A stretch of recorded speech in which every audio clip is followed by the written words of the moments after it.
Nal, tanungin nga kita.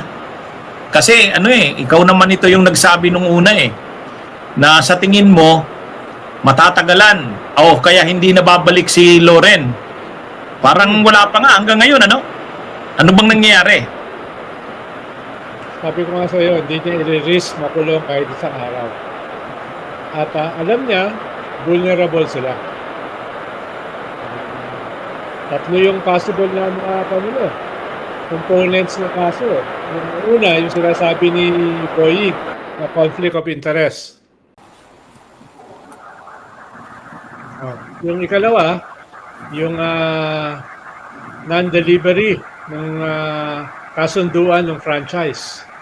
At ikatlo, yung pagbenta ng franchise na hindi dumaan sa tamang proseso. Kaya medyo seryoso. At alam ni Loren yun, tsaka ni Reviste. Medyo seryoso yung isasampa sa kanilang kaso ni Boying. Pero PI pa lang naman. Pero kahit PI pa lang, talagang ninervyo sila, kinabahan sila. Dahil nga vulnerable sila, at saka nakita nila kung si Marcoleta pwedeng makulong, pwede rin sila. Imaginin mo yung takot ni Lawrence at Reviste na kahit makulong ng isang araw. Sabi ni na ano ba 'yon? Yung sabi ni Senador Ping Lacson, nakausap niya daw. Si Loren, medyo naaawa daw siya Ano mo ba 'yon? Galit si Ping Lacson dyan dahil nga siya yung kausap nila yung pala nandun na siya sa kampo nila Alan Peter. Sabi dito quote card ito. Sabi ko naman sa kanya, Loren, talagang ganyan ang buhay. Ang importante yung health mo. Yun ang takbo ng usapan namin. I believe tumatawag din siya sa ibang kasama ko. Hindi ko na nga tinanong kung nasaan siya. Ayaw kong namang tanungin. Kung malungkot o in high spirits daw ang boses ni Loren, ang sagot ni Lacson, malungkot syempre, parang napifeel ko na parang gustong umiyak Pero ganyan talaga ang buhay. Mukhang hindi pa babalik, Nal? Hindi babalik yun. Hindi babalik yun. Kaya mukhang tatama. Ikaw lang yung humula dito na hindi babalik Kami ni Ombudsman Boying ang namin babalik Kasi sabi namin hindi kakayanin niya na magtago. Pero ikaw talagang anong mo noon, hindi yung babalik. Hindi yung babalik. Baka panalo na nga ako ng 4 na pusto. Kay Christian, talo rin siya. Kay Christian, talo rin siya. Ang daming nakipag-listahan sa akin. Si Atty. Howie yata ang una mong hinamon yan Ayan, si Howie. Kaso hindi siya kumol Sabi ko, bank account niya laban sa bank account ko Pero kapag hindi yan bumalik si Loren, kapag hindi yan bumalik at magtago yan doon sa Europa, papasok yan doon sa sinasabi ni retired Associate Justice Adolph Ascona Nal.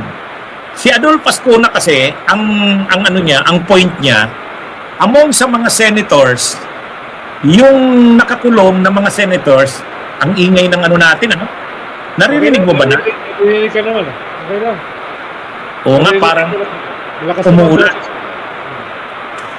Hindi, ang sinabi ni retired Associate Justice Adolph Ascona, pagdating kay Bato de la Rosa,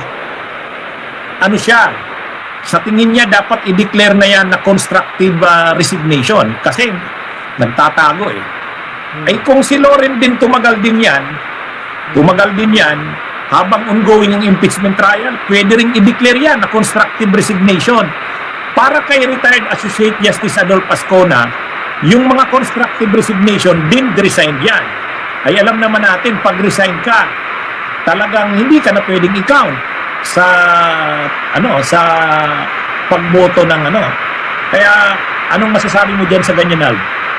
Well, lahat naman yan pwedeng desisyonan ng Senate sa trial court Pero yung majority, sa usapan namin, sa mga nakausap ko sa member ng majority, ayaw nila na kwan, na sila ang magpasya. Gusto nila Supreme Court. Kaya sooner than later, may magsasampa ng kaso sa Supreme Court, hindi after ng impeachment, during. During. Para madesisyonan yan. At medyo mabilisan yan, dahil gusto nga ng prosecution, may possibility na bawasan ng isang article of impeachment para mapabilis. Para dumiretso na doon sa unexplained wealth. Oh, yung bribery, ano? Medyo ano naman yun. Baka ilaglag na yung bribery. Para mabilis. Paano nawawala yung attention ng tao eh. Nawawala eh. Hindi sila makakapagtyaga ng ganun kahaba eh. Lalo na pang i-delay ng defense. O yung ano kasi, yung grave threat tapos na. Nandito tayo ngayon sa confidential funds. May dalawa pang articles of impeachment. Yung bribery at saka yung unexplained wealth. Pwedeng yung bribery, ano lang ano yun eh, yung mga teacher, yung mga officials ng DepEd Yunald na binigyan ng yung mga nakasubre. Oh. Yes. Pwede nang ano yun eh. Pwede nang i-skip yun. Concentrate na dito sa unexplained wealth, ano? Yes, mukhang may possibility na i-skip yun. Although wala pang final na decision. Pero, ang nababalitaan ko, attorney, ay medyo gumagalaw yung numero eh. Medyo lumalapit sa 16 eh. Lumalapit sa 16. Pero kahit kasi umabot ng 16, kung botohan, biglang may isang magbago, edi tapos. Kaya, maliban sa gusto mong maabot yung 16, gusto mo ring babaan yung 2/3. So, ang mangyayari dyan ay trabahuhin nila na umabot hanggang 16. Tapos, medyo sagad na yun eh. Yung 16, sagad na yun eh. Dahil apat wala na. Diba? 4 wala na. Tapos meron kang dalawa na hindi magbabago ng posisyon, 2 o 4. So medyo sagad na yung 16. Kaya ang gagawin nila, pag naabot yung number na 16, bababaan ng 14 yung 2/3. Para sigurado, para meron kang pulgada kahit 2 boto.